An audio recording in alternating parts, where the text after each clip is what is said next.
As anticipation builds for the massive boxing showdown scheduled for September 13th in Las Vegas, the spotlight is not only on two fighters, but also on the voices of sports past. One of those voices is Erislandy Lara, the highly skilled Cuban fighter who knows firsthand what it's like to stand across from Canelo Alvarez.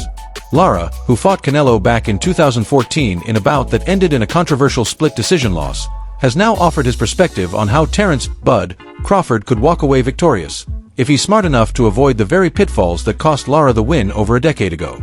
Lara reflected on his own performance during that fateful night, pointing out that his strategy of slick footwork and constant movement had largely neutralized Canelo's power and limited his ability to land clean shots. "I used my legs well in that fight," Lara recalled, emphasizing how important it is to stay mobile against a fighter as physically imposing and aggressive as Alvarez. However, he was quick to admit that while his defense was technically sound, it may have been too cautious. He believes that his hesitance to engage offensively gave the judges little to reward him for. In other words, although he made Canelo miss, he didn't do enough to make himself stand out as the clear winner. Now, with the benefit of hindsight and the experience of going 12 hard rounds with one of the best in the business, Lara sees a unique opportunity for Crawford. He believes that the American fighter, widely regarded as one of the most technically gifted boxers in the world, has the tools to succeed where others have failed. According to Lara, the key is to stay mobile and never allow Canelo to dictate the rhythm or use his physical power to dominate, especially in the early rounds when Canelo is known to be at his strongest. But this movement, Lara stressed, must be combined with offense. It's not enough to just evade and defend. The judges need to see meaningful exchanges, and the fans expect a spectacle. Lara's main warning for Crawford is rooted in his own experience, a fight that many believed he should have won, but that ultimately slipped through his fingers due to a cautious style that didn't connect with the judges or the crowd. In 2014, many critics referred to Lara's tactics as Tom and Jerry boxing. Always running, always evading, but never truly engaging. While it may have kept him safe from Canelo's punches, it didn't win him the fight. Lara acknowledges this now and urges Crawford not to repeat that mistake. If Crawford chooses to box too conservatively, constantly moving, avoiding exchanges, and failing to land visible, damaging shots, he could end up losing valuable points in the eyes of the judges, just as Lara did. The crowd at Allegiant Stadium, which will be packed with fans expecting a war, may also turn against a fight that lacks drama and action. Adding to the pressure is the immense financial and promotional weight of the event. With a reported $50 million purse on the line and an entire global audience watching, the stakes couldn't be higher. Turki Al-Sheikh, the influential Saudi promoter behind the event, has dubbed it the fight of the century. Expectation that this will be more than a boxing match, it will be a global sporting moment. That means both fighters, especially Crawford, will have to deliver more than just a technical performance. They'll have to fight with passion, presence, and a sense of occasion that leaves no doubt in the minds of fans and judges alike. Lara also drew attention to another recent opponent of Canelo's, William Skull, who attempted a similar strategy of movement and defense in a recent bout. Just like Lara, Skull relied heavily on footwork and defensive tactics, but once again, the results favored Canelo. Despite all the movement and defensive discipline, Canelo was able to impose his will, land the most damaging shots, and leave the lasting impression needed to win. This pattern only reinforces Lara's point.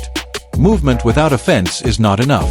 Crawford must find a balance between evasive footwork and assertive punches that land with precision and authority.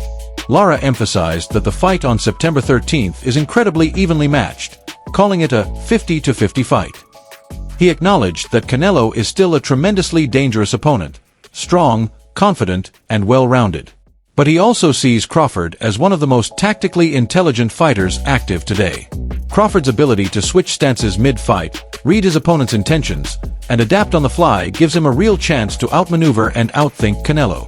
But in order to do that, he must also show enough grit to withstand Canelo's trademark pressure and power, especially deep into the later rounds.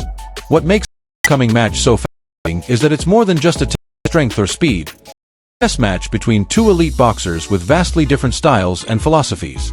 If Crawford can take Lara's advice to heart, using movement wisely, mixing it with timely offense, and avoiding the trap of excessive caution, he just might be able to achieve what many thought was impossible: defeating Canelo Alvarez on one of the biggest nights in boxing history.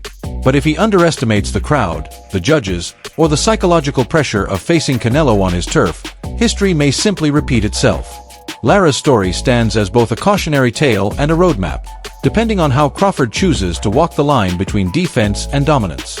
And with millions watching, legacies on the line, and no room for error, every step inside that ring will matter more than ever. While Crawford has built his legacy through precision, adaptability, and intelligence, this fight demands something even more: audacity. Going up against a powerhouse like Canelo requires a fighter to embrace risk without losing control. Crawford can't afford to play it too safe, not in front of a Las Vegas crowd that wants blood and brilliance in equal measure. He'll have to stand his ground at times, pick his moments, and show that he's not just there to survive, he's there to win decisively. Every jab, every pivot, and every exchange must have purpose. What makes this matchup even more compelling is the contrast in styles and personalities. Canelo is known for his stoic demeanor, crushing body shots, and ability to break down opponents round by round. He's a fighter who wears you down physically and mentally. Crawford, on the other hand, is a thinker, a slow starter who reads his opponents, adjusts mid-fight, and then systematically takes control.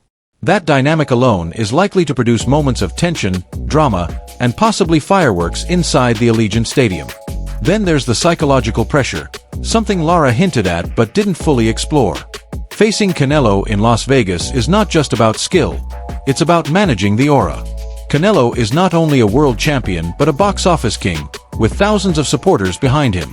That kind of atmosphere can shake a fighter's confidence, especially if the early rounds don't go as planned. Crawford will need to keep a clear head, drown out the noise, and stick to a strategy that puts rounds in the bank without inviting unnecessary risk.